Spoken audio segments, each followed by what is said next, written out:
Alrighty, let's float away on some jelly clouds. We're going to start with the Ageha Gradation Clear Gel and take that about 2/3 down the nail. So this is also with the presumption that you've already put base gel on your nail. Once that's placed, we're going to go on with the T-Gel D85 Vintage Pink, and we're going to fill in the other 1/3 of the nail with that.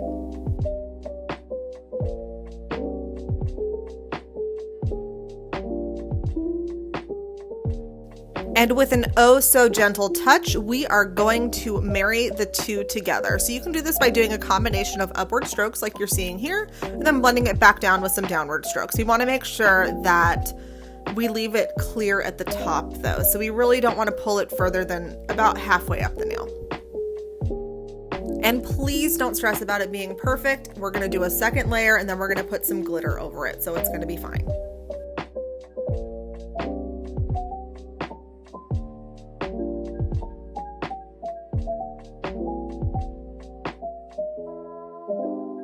All right, once that's blended to your liking, go ahead and pop that in for a full cure, and then we're gonna repeat the same thing all over again. We're gonna take that Ageha Clear Gel, and we're gonna take it about 3/4 down the nail this time, and then we're gonna add the T-Gel on the last 1/4 of the nail, and then work it up like we did before.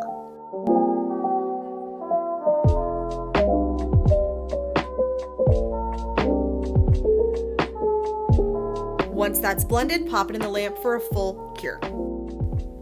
And we're gonna go ahead and bathe that whole nail in a nice coat of Presto number 26, which is a jelly pink with a holographic glitter. Once you have that perfected, go ahead and cure it.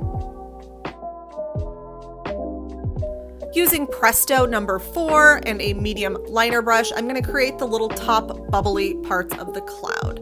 We're gonna leave that wet, we're not gonna fill it in, we're just creating maybe like 3 little upside down C's to get us started.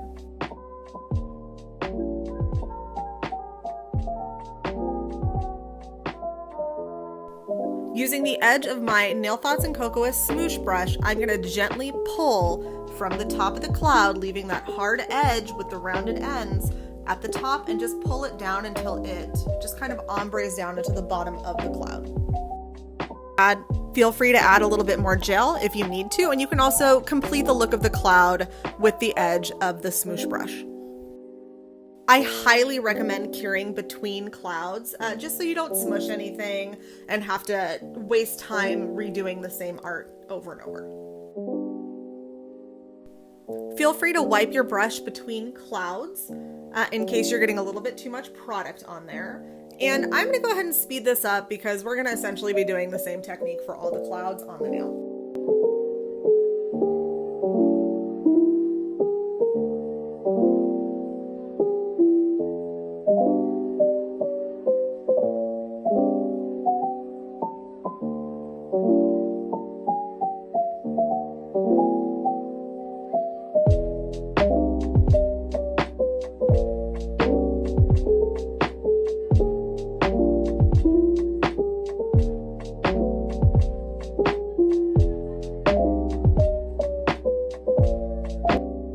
After the final cloud is cured, you can go in again with your smoosh brush and just add a little bit more white wherever you want to have a more intense color payoff. I do recommend leaving the ends more on the sheer side. Finish it off with a top coat and you are done, and you have a super cute jelly cloud design. And feel free to mix it up. With this ombre, you can do anything on top. Thank you so much for hanging out and creating this super fun design with me. If you have any questions, feel free to leave them in the comments below, and I cannot wait to see you put your own spin on this design.